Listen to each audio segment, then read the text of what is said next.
best conversations happen at happy hour. Welcome to Ours. Welcome aboard. This is the PT Punkcast. Here's your host, physical therapist, Jimmy McKay. And physical therapist assistant, Katie Sutton. There you go. Yeah. Collaboration crossover episodes from the APTA's Future of Rehab Physical Therapy Summit this week. Make sure you listen to Katie's show as well.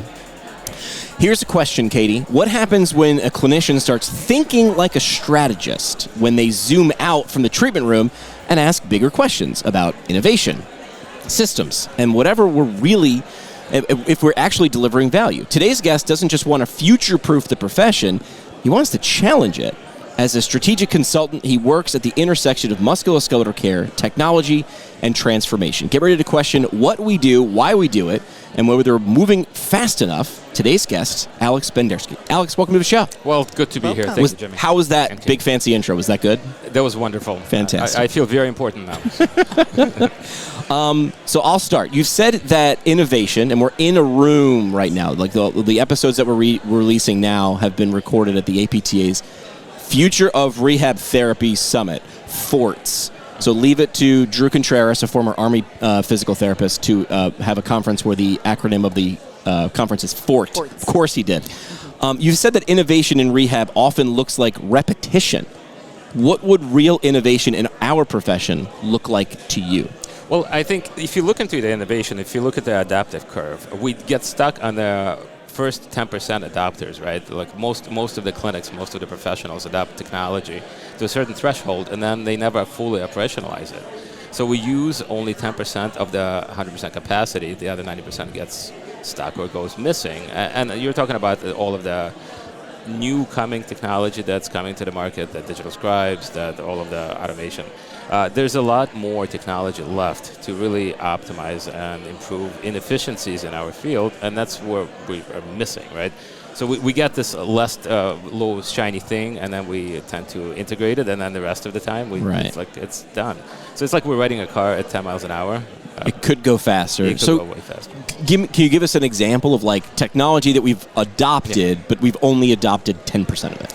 So think of I'll go with Scribe, right? Because it's like lowest common denominator that everyone I feel like knows. it wasn't a thing 8 months ago, and then it was everywhere, 6 months ago. So think about the Scribe as a technology, right? So a lot of language models, the way they're designed, is they learn from you, but you have to create proper prompts in order to create a more efficient output. So these language models need your thought process to shape the structure of the output.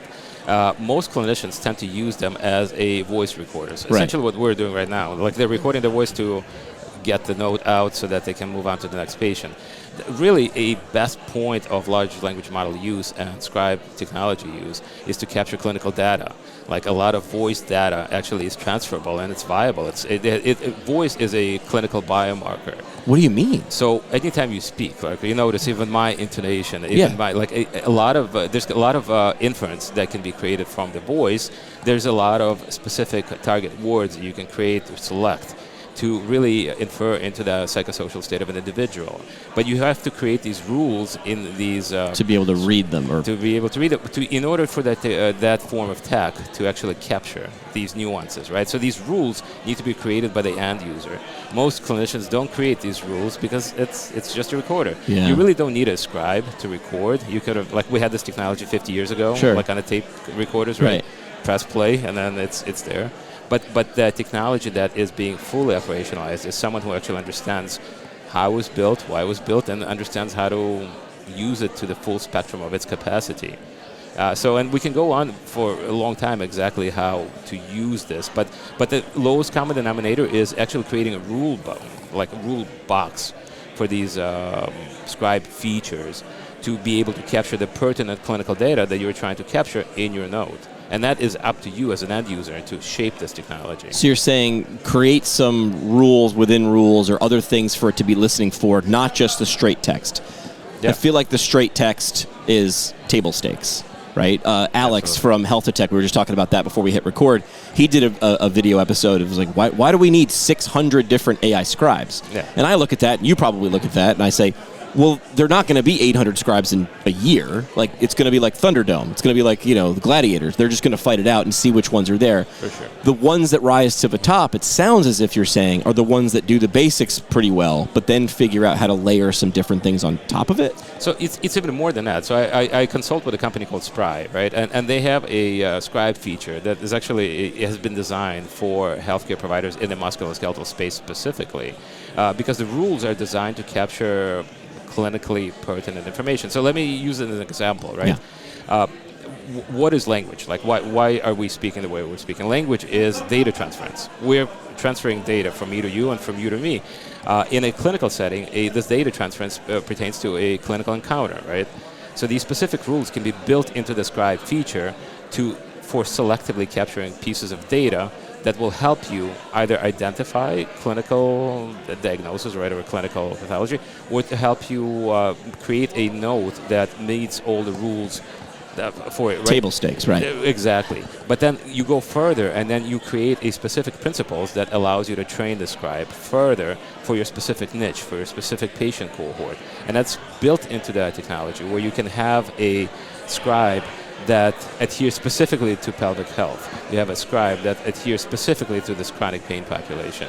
Because you already created these specific prompts, you've created these modules within the scribe system that makes the scribe pay attention specifically to these target words, target nuances, right? Metaphors that really are, like, you have just trained technology to adapt to your practice setting. So it's not just transcription. It's not just reading the lines. It's reading between the lines. Exactly. And what's not being said, but maybe paraverbal, how something's being said. Well, we use a piece of software to record client interactions. Mm-hmm. It's good to have, because if you're doing 50 interactions a week, to go back and go, what was the last question that person asked me? Uh-huh. And I noticed recently it can give emotion, right? I don't know exactly what the word is, but it's saying like the tone of that person's response or the tone of that person's conversation overall in a 60-minute was mostly 68% positive. Yeah. So it sounds as if, well, number one, it's possible, but it sounds as if it's being adopted other places. This is more of like a sales marketing tool. For sure, right? So sales marketing is one, but sales marketing is still, right? Same conversation. It's the data same transfer. Technology. Exactly, data transfer. But if you look into that method of delivery, the mode of delivery, the speed of delivery, all of that is an important biomarker. So human language, again, conveys a lot of more data. A lot.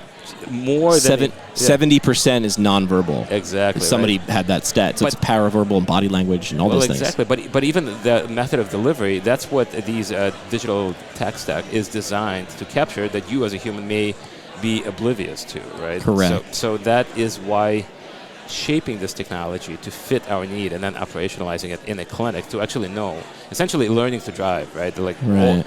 So to go to your previous statement with a summary of all of these emerging techs, right? Like, so what we need to teach the teacher, we need to teach the end user how to properly use it. And if we don't do that, we're going to be stuck in a 10% rule, that we're only going to use 10% of the technology's power and the rest of it goes missing. Yeah. And we've done that redundantly in a clinical setting with other points of clinical technology, right? We've done that with dry needling. We've done that with other forms of therapies that have an immense clinical potential, but we only use it at the lowest threshold because we're just too busy. But that's partially because we as an industry are somewhat lazy. We don't want to learn. We just want to take it, adapt it, and run away with it. And then we look for the next one. PTs across the country are calling Empower EMR the easiest platform they've used. Fast, responsive, and built for real life. Try it for yourself at empoweremr.com. You didn't start your physical therapy company just to sell it off. You built it to last. At US Physical Therapy, we help owners stay local, stay in control, and add more resources than ever before. Be a partner, not a purchase. Discover the partnership model that protects what you've built. Visit usph.com and click on Strategic Partnerships. Is it also maybe a little bit out of fear? Like, I've seen people before always say they sort of poo-poo technology or poo-poo the new thing because they're like they're sort of looking at it, and I've been guilty of this myself. They're looking at it saying, well, do I need to adapt And if I do, maybe I'm not as good. Maybe I lose my turf, sort of. Like, maybe I lose my edge. I think at this point, it's no longer a luxury, it's a necessity to be a technologically informed clinician. I think if you don't understand something, it is on you as an end user to learn it. Don't expect somebody else to teach you. And I think as a clinical community, we will always be left behind. We will always be undervalued unless we take an initiative in our own hands and empower ourselves to understand, to know, to integrate these forms of technology into the clinical setting. So I'm really optimistic where we are, but I also want to challenge our community to do more independently, to explore, right? That dichotomy of exploration, exploitation. We jump to exploitation without exploring. The exploration is the part that you need to spend hours and days and weeks to know, right? And like read the manual, right? We open the box and we start playing with the toys. We never read the manual. All of us, right? But reading the manual is what actually gives that technology the true power, and not being stuck in a short form, short term. I posted a question online, right? Like, what is the future? Like, when we are saying the future of rehab, right? What are we labeling the future as? Like, is the future like a month from now, 3 months from now? And I think that most of the responders said the future is 5 years and beyond. I mean, that is the future we should be banking on. As an industry, we're not new. We've been around for 100 years. So we should be thinking about the roadmap for the future for the next 5 years plus. So this technology that we have now is great. It's wonderful. We should learn it. But then start seeing where the future takes us in 5 years, in 10 years, because we will be around. But if you're going to be a future-proof physical therapist, if you're going to be a future-proof allied health professional, you have to know that this is not it. This is just a foundation, right? Yeah. We're like, if you want your readers to have a wonderful book, Max Tegmark has a book called Life 3.0. Okay. Now, so there's 3 points of human evolution. The first evolution was biological evolution. It shaped us into who we are. Like, we have arms, we have legs, we have intellect. The second point of evolution was cultural evolution. It gave us language, it gave us culture, it gave us principles, it gave us stupidity. So here we are. The third point of evolution is technological evolution, and that's where technology extends our human capacity. And we've been a part of that, right, for close to 10,000 years. The first technologist was a person who picked up a rock to smash a nut, right? But now technological evolution is taking dominance. So if you are not entering that third phase of human evolution as a technologist, as a clinician technologist, you're being left behind because you're stuck in your cultural evolution as being a physical therapist culturally. Right. But you need to be a physical therapist technologically. So you need to get into that third phase of your existence. And so, yeah, it's a good time to be alive, Jimmy. Yeah. Okay. Yeah, so you've said a lot of really big fancy words that I'm only scratching the surface of. Like 90% of the things that you've talked about, I've never even come super close to myself. However, when I hear the things that you say, what comes to mind for me is high value care versus low value care. So what does that look like from a strategic point of view as far as like we're delivering high care or low care based on the technologies that we use and implement and learn? Of course. I mean, that's I think, an essential point when you're delivering care to be able to differentiate what is a high-value care. What's got it identified first. Yeah, the anecdote is when I was running a residency, I would tell residents that like when you're providing care, 51% of your clinical delivery has to be substantiated, even if 49% of it is fluff, right? Like the substance is the part that you are actually skilled to deliver. The non-substantial part is low-value care. These are the redundant tasks that occupy 75% of your time, that can be either automated or outsourced to someone else who's not a licensed professional. So low-value care are redundant tasks that technology does much better with, or other non-licensed professionals do much better with, that we get stuck doing because we're in this arrogant frame of mind that we need to be doing everything. We need to be the front-to-back, A to Z delivery. So low-value care, Katie, is when you are doing something over and over again, when a machine can do better. Human capacity, like we have a threshold of our capacity based on our biological state, and big numbers and a lot of data is not really our strong suit. We don't do a good job managing big points of data. So in a clinic, when you have inference of a lot of patient-specific data, we only probably process 3 to 5%. If you look at some of the studies, that 95% of clinical data goes missing, goes obsolete. And that's where technology takes over. Technology does a really good job processing all of these complex or multifaceted data points.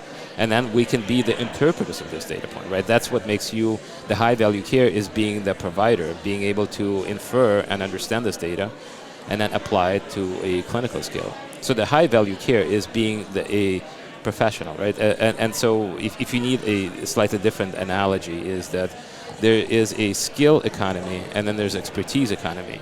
And physical therapy is profoundly stuck in a skill economy.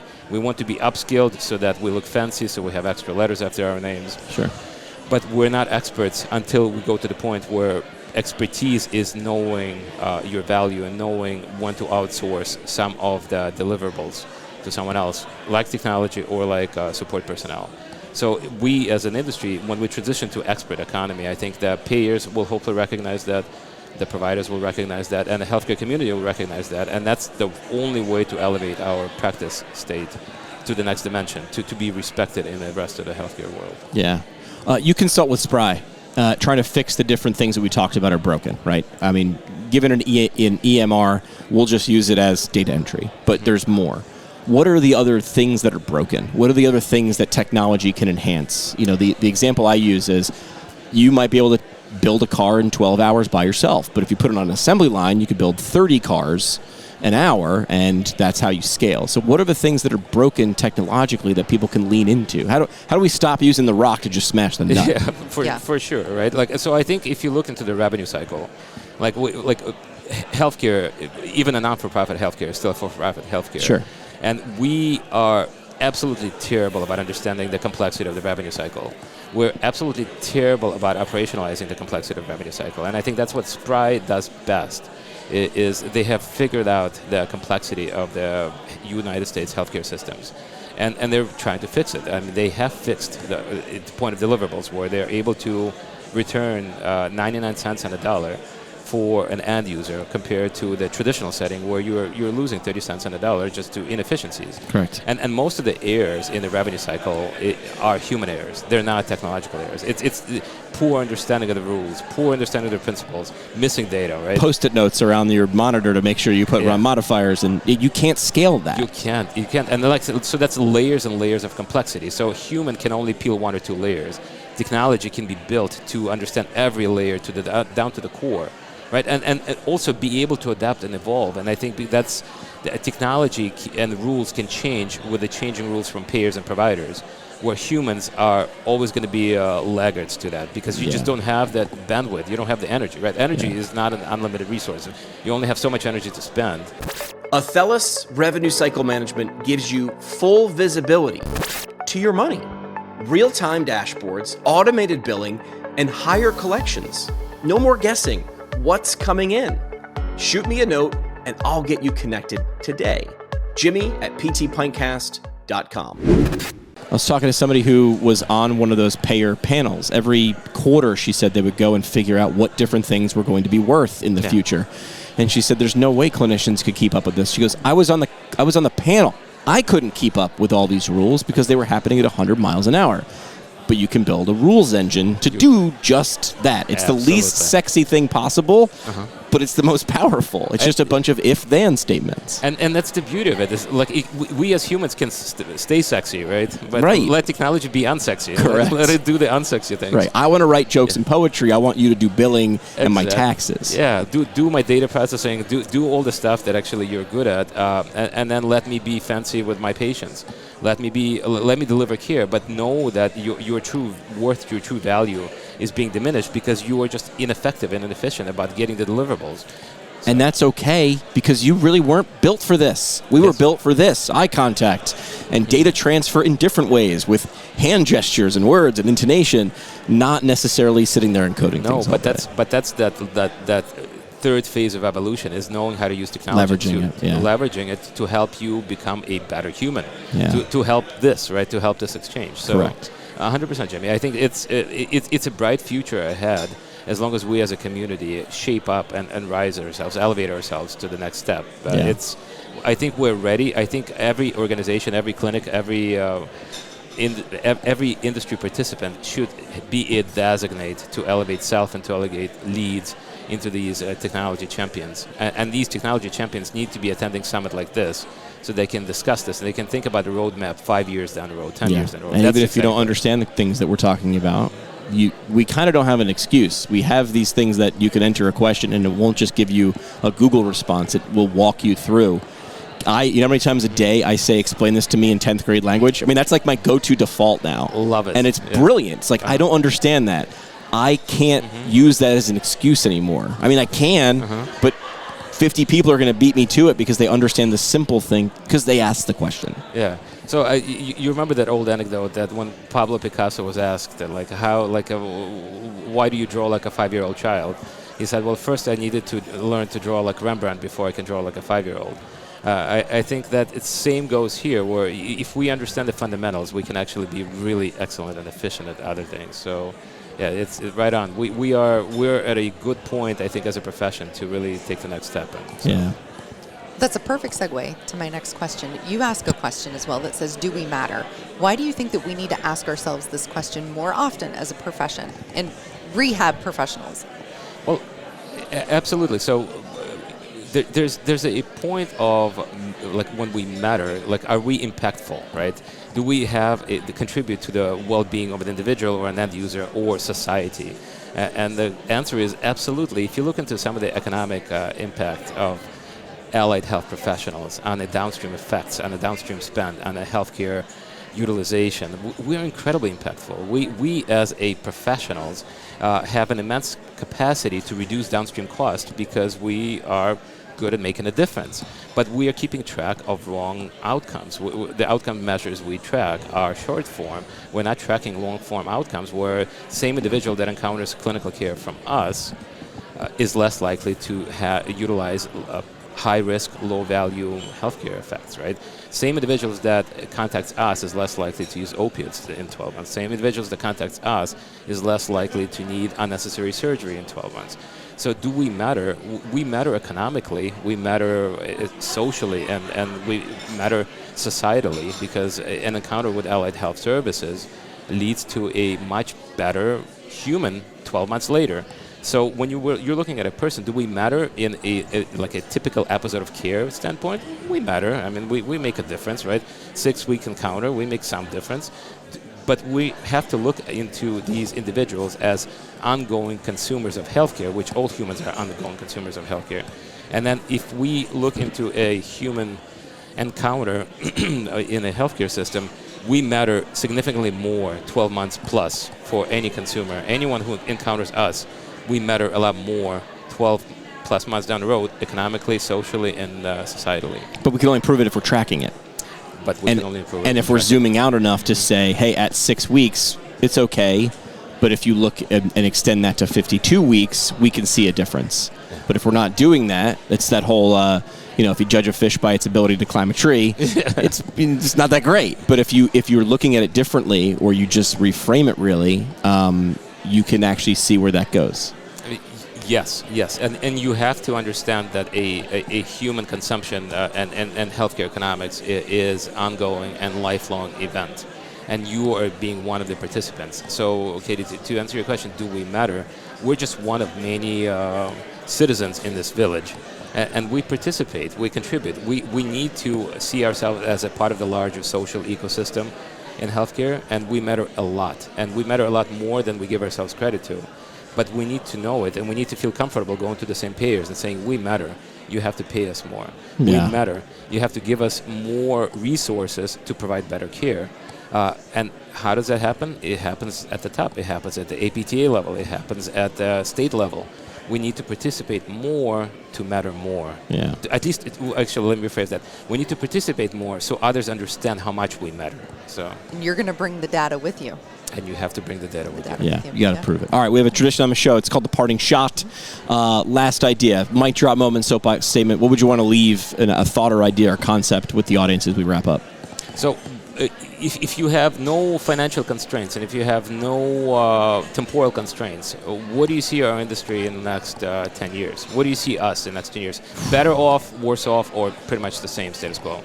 I hope better off. If we didn't have any constraints, I would like to think we'd lean into things, but we'd have to let go of ego and the internal things. I hope to think I'm an optimist. Yeah, but and hope is passive, right? Yeah, you're right. But what actively, where do you see ours in 10 years? Right, like it's a binary, like better or worse. Yeah, I'm going to say better.